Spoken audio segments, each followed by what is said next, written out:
But yeah, This wouldn't be the first time. Yeah, I'm assuming it's something kind of secure, so that can't happen. You would Yeah. hope so, anyway. You makes would me- hope so. Makes me Yeah. think of who was it? Was it Einstein that stayed up for a day and a night and had everything on the chalkboard and passed out from exhaustion, and the cleaning lady cleaned the chalkboard for him and took it all away? That may not be a real story, but it may not have been Einstein, but I swear I've heard that before. I can imagine that. That's why they put "please don't erase" or on those things. But yeah, I could. You would think that somebody would ask before they would erase all those equations. You would think. You would think, but Yeah. So it appears our mystery is at an end. it does. So I lied at the beginning. I said we were going to solve it. No, I totally lied. Oh, no. Always lying. Yeah. No, I can tell you what the answer is. What's that? When Exactly. It's a bunch of gobbledygook. There it is. you read it, that's what it says. If you Yeah. don't unscramble it. Yeah. I did that phonetically, though, so please don't try and make that perfect. Yeah. And hopefully by the time this goes to press, somebody won't have solved it. If they did, well, damn it. But if you have any thoughts on this, you can contact us, as always, via email. We are at thinkingsidewayspodcast@gmail.com. Of course, we like to get email, fan mail especially, because, we have so many fans out there. We also have a website, believe it or not, thinkingsidewayspodcast.com. Where you can find our episodes. We've got an episode list out there, so you can see the entire list. True. Entire catalog, yep. It's in all one place. Yeah, you can download and listen to our stuff. Or can you download from there, or just listen straight up? Yeah. Yeah. Yeah, But also, the list takes you into the post, and in the post player, you can do the downloading if you Yeah. want to do it directly from the website. yeah, and of course we have merch there also, so you can order cool things like mugs and T-shirts and all kinds of nifty stuff. Daggers. Do we have any daggers yet? No. No. One of these days. No. Other places you can find us, iTunes, where you can subscribe. You can give us a rating and a review, preferably a 5-star rating and a really glowing review. We like those. And you can stream us from everywhere, including Stitcher, Google Play, and a lot of other places. Mm-hmm. All the places you can stream, we are there. Pretty much, yeah. We're on social media. So there's the Facebook, where we have a group and a page. So you like the page, join the group. Be sure to like the page and join the group. Lots of fun stuff happening in our group, actually. Yeah. Good bunch of people out there.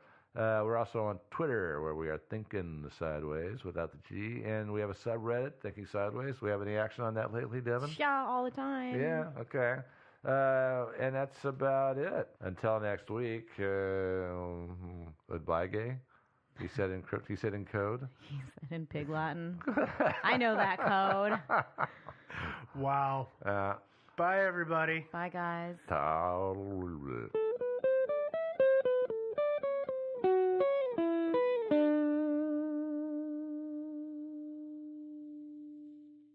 Thinking Sideways is not supported by carnivorous butterflies. Instead, it's supported by the generous donations of our listeners on Patreon. Visit patreon.com/thinkingsideways to learn more. And thanks. Thinking Sideways. I don't understand. Does not compute. You never know. Insufficient data to formulate a reply. What? Stories of things we simply don't know the answer to. Well, hello there. Welcome again to another episode of Thinking Sideways. I'm Joe, joined as always by my co-hosts. Devin? And Steve. All right. So you guys ready to talk about a mystery? Yeah. Sweet. Yeah. Guess. We haven't done it in a while. Yeah, you like It's this been one. days. This one's got lots of... It's been literally days. It has been days. It hasn't even been a week. Nope. Yeah, okay. Well, so this week, we haven't done a nice bloody one for a while. So this is So you're a going to bloody make one. us do a bloody one. Yep.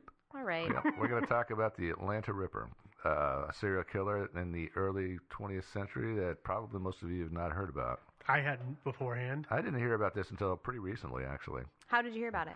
I don't remember. Was it like mysteries that'll make you like poop your pants? Probably something like that. I was doing some random Googling, just looking for fun new mysteries, and I don't remember, to tell you the truth, exactly where I stumbled across this one. Just somewhere. But yeah, I thought it was it. kind of interesting. Okay. Yeah.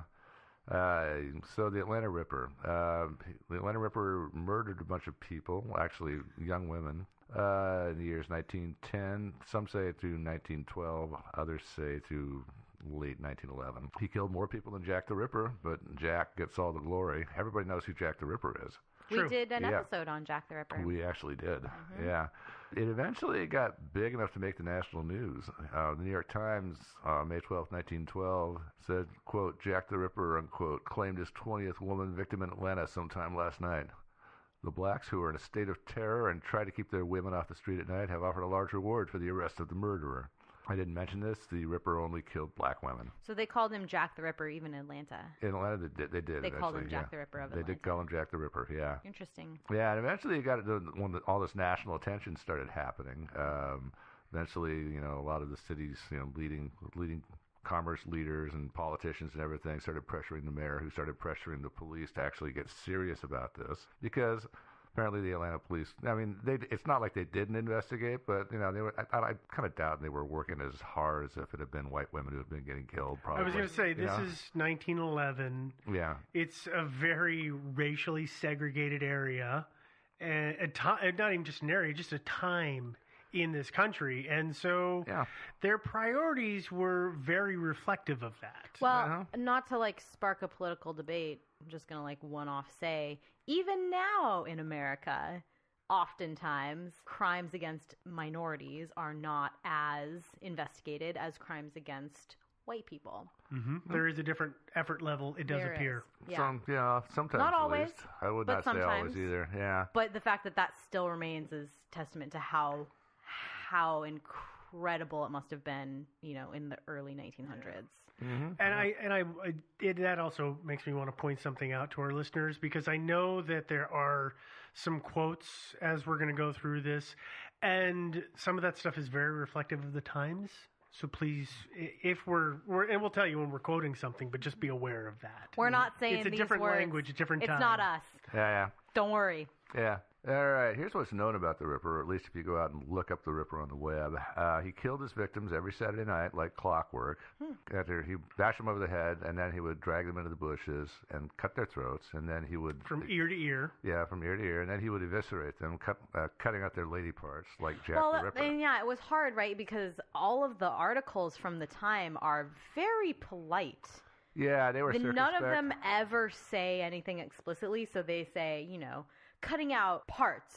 And you're like, I don't know what that means. I'm sorry. Yeah, I know. But, actually, sometimes... I think I know what I'm supposed to infer from that, but I don't know. Yeah. But, actually, it turns out the Atlanta Ripper didn't slice open his victim and take organs out. Mm-hmm. Yeah, he just bashed them over the head with a rock or a brick, and then would slit their throats. In one case, this is the last really confirmed victim, he did actually remove the victim's heart. Yeah. Mm-hmm. Yeah. But it was the last case, right? Probably the last case. So likely the highest escalation that we will have seen. Probably, yeah. And we don't actually know how many women he killed. And besides that, one other thing that's not true is that killings actually did not happen on Saturdays most of the time. And actually, it's really hard to say exactly when some of them did happen, because in some cases the body was not actually found for a few days. And back in those days, the state of medical science was not such as it is today. And even today, it's kind of vague sometimes. Oh yeah, if a body has been sitting out for several days, it makes it a little more difficult to pin down an exact time of death. Yeah, Totally. especially in a hot place like Atlanta. Oh yeah, hot muggy place. Hot muggy right? place. Yeah. Yeah. So we don't really know that all of them were killed on Saturdays. And again, we don't know how many women that the Ripper murdered. So there's a number here. I know that there's a range that are believed to be committed by the Atlanta Ripper. Yeah. If you read the papers, there's something between 19 and 21. Okay, yeah, because I remember it being hugely high, and I was like, how have we not heard of this? Yeah. I know. It's a lot more than Jack the Ripper. Of course, Jack the Ripper was killing white people, so maybe that's why, it's still a well-known thing. And also, there actually is more documentation about Jack the Ripper than there is about this guy. That doesn't really surprise me that much, I guess. Yeah. So I guess our mystery here is, well, who was the Ripper? How many people did he really kill? And did he actually even exist? Because at the time the killings were happening, and this was between late 1910 and mid-1912, a lot of people in Atlanta didn't think there actually was a serial killer, and all this head bashing and throat slashing was just random murders happening. Well, and there was a number of cases that were attributed as being Ripper cases that it was really there was a lot of assumptions made to say that the MO was the same. Yeah, I think that Loosely connected is what I'm trying to say. Yeah, the press, I think the Atlanta press, I think, started going back and adding people in to really juice up the story. But a lot of these 19 to 21 victims were victims of gunshot wounds. And stuff like that, and so there were stabbings rather than bashings and slashings. Yeah, stabbings, but not throat slitting and all that. So, which doesn't necessarily mean it wasn't him. I mean, maybe you'd like to mix up his MO a little bit. I don't know. But at the same time, a big city like Atlanta, murders are going to happen anyway. Even if you don't have a Ripper on the loose. So anyway, I talked to a guy named Vance McLaughlin. He's a retired professor of criminal justice, and he wrote a paper on the Ripper with Robert Bing III in 2013. And you guys have seen that paper, right? Yeah. Yeah, I sent you the link. Yeah. No, that study was actually really, really well done. Yeah. It was. Yeah. It was. He's a pretty thorough guy. But anyway, he and Bing looked at the 19 victims, and because the 21, when we're referring to 21, most of the papers even think that the murders ended in mid-1912. But there are some people who claim that there was another murder in 1913 and another one in 1914. So we're generally start, believe those were just tacked on. Yeah. So we're going to start at the number 19. They went through all the information. They went through like newspaper archives, looked at death certificates and all that. And they managed to remove all but 8 from the list. Although there's one of them I'm questioning a little bit. I was thinking I might add it back in, but I'm not really sure. It's kind of on the fence about that. It might be a copycat killing. In fact, there's probably a good I was going to say this case, because of the publicity, lended itself to have a lot of copycats. Well, but not at first. Well, right? I'm talking about it in the height of it. Okay. You know, from midway on, Sure. it would have been such an easy situation for somebody to just do what they